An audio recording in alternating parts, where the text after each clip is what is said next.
Hello everyone, good evening to all. Today I am going to discuss with you a very important topic, that is contract of indemnity. Section 124 and 125 of the Indian Contract Act discuss the contract of indemnity. So in this video I am going to discuss with you section 124, meaning of the term indemnity, what does English law says about the contract of indemnity, right? A very important case law, Adamson versus Jarvis, the facts of the case, the issues that were raised, the judgment and analysis of the case, and lastly, in this video, we are going to discuss about contract of insurance. Law Commission in its 13th report, what did it say, and contract of indemnity. The promise may be express or it may be implied. So these things we are going to discuss in this video. All right, coming back. See, the term indemnity, literal meaning is protection against loss, right? It can be in the form of a promise to pay or payment for, loss of money, any good or anything. So it is a security against or compensation for loss that has been caused, right? It means to, recompense for any loss or liability which a person has incurred, and this duty arising from any agreement or otherwise, we can say, right?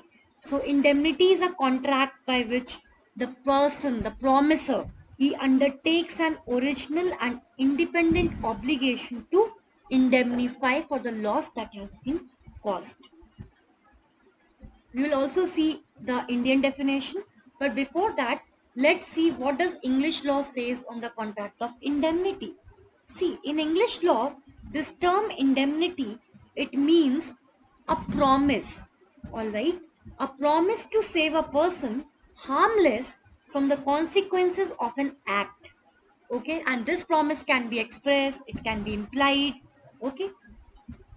There is very important case law in the English law, that is Adamson versus Jarvis. This is a case law of 1927. Let's discuss the facts of the case. See, in this case, what happened? Adamson, he was an auctioneer, right? As you can see in this PPT.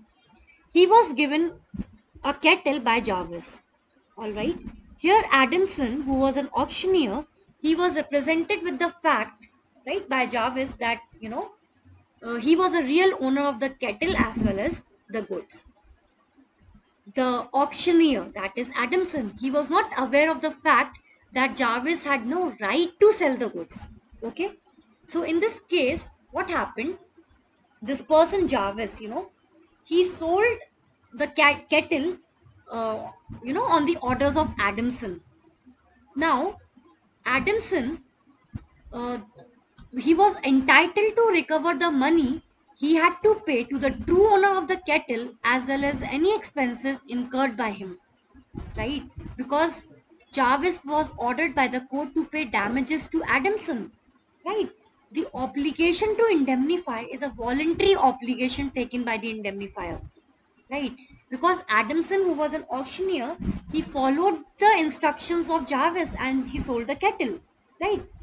And later on, it came to know that Jarvis was not the owner of the kettle. And what happened? The real owner of the cattle, he sued Adamson for the tort of conversion. And he was successful in his case. Now, Adamson had to pay damages, and later on, he sued Jarvis to be indemnified because a loss that he suffered by way of damages. Because he paid damages to the real owner, right? Section 125 of the Indian Contract Act 1872, it discusses the rights of the indemnity holder when he is sued. We will discuss section 124 in the next video. But please remember, in this case of Adamson versus Jarvis, the issues that were raised were: number one, whether all the damages that indemnity holder have been compelled to pay in any suit in respect of any matter to which the promise if indemnifier applies. Second issue that was raised in this case, whether Adamson was entitled to pay damages as he was completely unaware of the facts that Jarvis is not the real owner. So see, in this case, Jarvis was ordered to pay damages to Adamson because he did not tell the true facts about the ownership, right? So in this case, it was held that the defendant was liable for loss of plaintiff and he was compelled to compensate him as per section 125, right? So Adamson was also entitled for the losses, but afterwards he can take the losses from Jarvis because he acted on the directions of Jarvis, right? A suit can be filed immediately upon failure of performance, irrespective of actual loss, as you can see in the PPT, right? Contract of indemnity should have all the essentials like free consent, loss to one party, the legality of an object, etc. Promise to compensate a party in case of likely loss, or promise to pay for the losses to the other, or indemnification of the losses, right? Now see, let me explain you what does contract of indemnity actually means, right? This is the English law as per Adamson versus Jarvis, right? Because the plaintiff acted on the request of the defendant, and the court in this case held that he was entitled to assume that if what he did turned out to be wrongful, he would be indemnified by the defendant. Now let's make it more easier and more clear to you. Okay, coming back to my first slide, I have written here, can you see the third point, section 124 definition? A contract by which one party promises to save the other from loss caused to him by the conduct of the promiser himself or by the conduct of any other person. See, contract of indemnity, right? As per section 124 of the Indian Contract Act. It is a contract, whereby one party promises to save the other from loss caused to him by the conduct of the promiser or any other person. For example, A contracts to B, right, that he will indemnify B, right, compensate B against any loss, against the consequences of any proceedings which a third party, that is C, may take against B in respect of any kind of sum of money, for example rupees 200. Now this is a contract of indemnity, right? It is a contract to indemnify. So in this example, A contracts to indemnify B against any proceedings which C may take against B, right? Now this promise can be expressed or it can be implied also, please remember. Okay, now see, as you can see the very last slide, promise may be expressed, implied, right? Indemnity under English law is wider than section 124.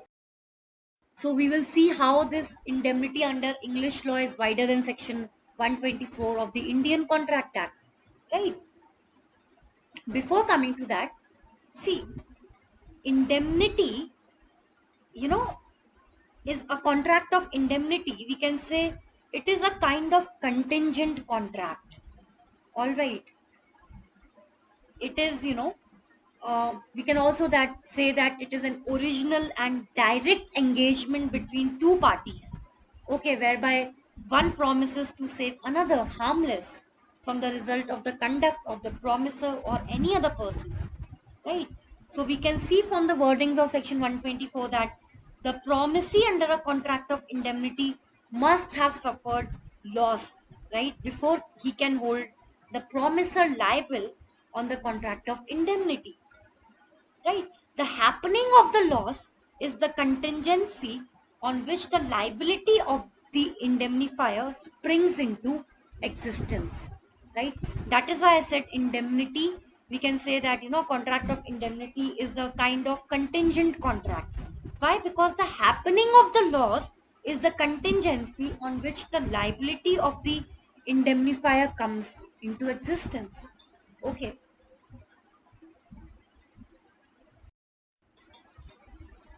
Also remember one thing, that when we talk about consideration and object, now these two things must also be lawful, right? So consideration and object of a contract of indemnity must be lawful. right? Because an agreement to indemnify any person, it cannot be enforced if the consideration and object are not lawful, right? And contract of indemnity can be expressed, it can be implied. Now see, the definition of this contract of indemnity, as you know, I've said that it is narrower than, you know, under what we have seen in Adamson versus Jarvis under the English law, right? Why? Because according to section 124, the loss that has been caused either by the conduct of the promisor or by any other person, right? Only these things have been written. It does not include loss that is caused by natural factors, right? That does not involve human conduct. For example, accident, till fire, right? But in English law, what happens? The loss, it might be caused by human agency also or by any other natural factors. And these losses are also included under the definition of contract of indemnity under English law. And that is why I've written here that, you know, indemnity under English law is wider than section 124. Okay. Now see, let's talk about insurance contracts. As you can see in this PPT, the last few points. See, under English law, contracts of insurance are, you know, very commonest examples of contracts of indemnity.